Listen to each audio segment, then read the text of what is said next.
asalaamaaleykum Mbacke Bawol asalaamaaleykum àdduna man la Pape Mass bu avenir de Mbacke ku ma gis nag tey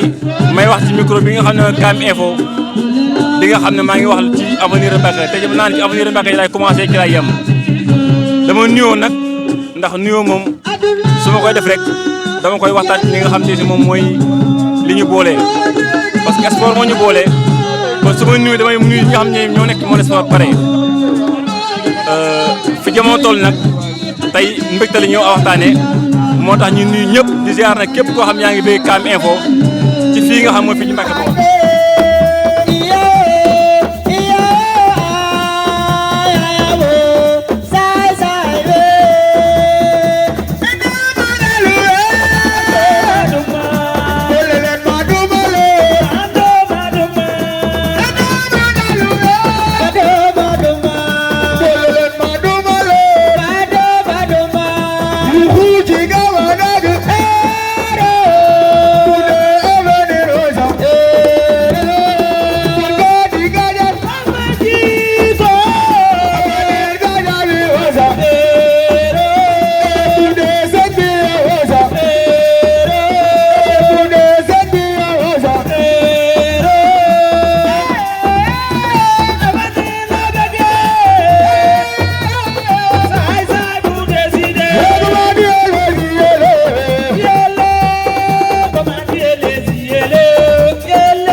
monté moom neex na trop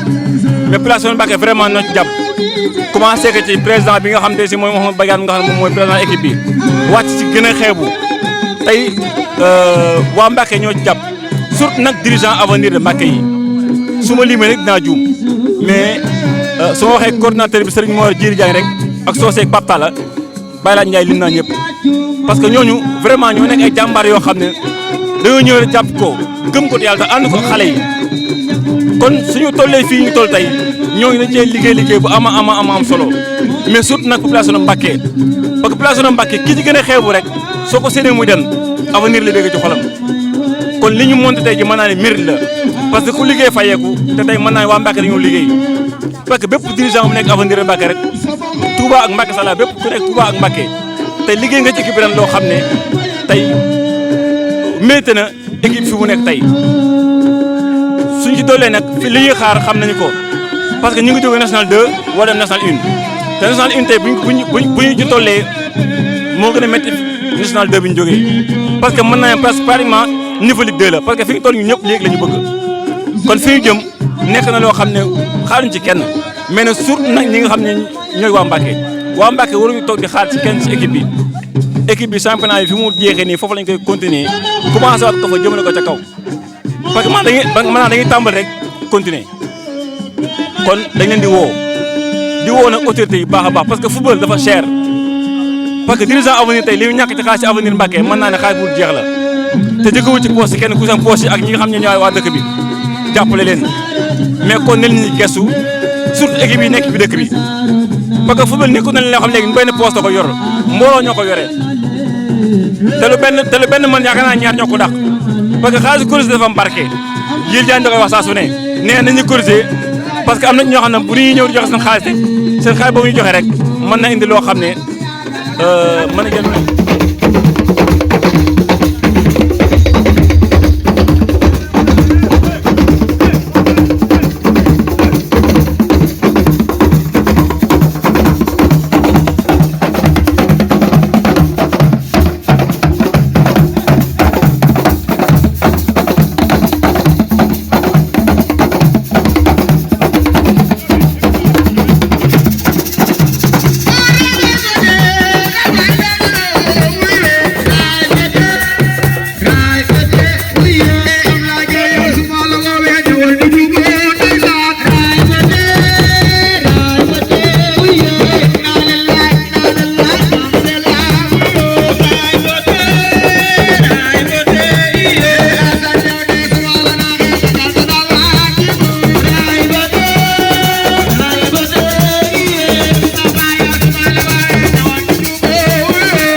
di woo Mbacké national 1 bi nga xam ne léegi mu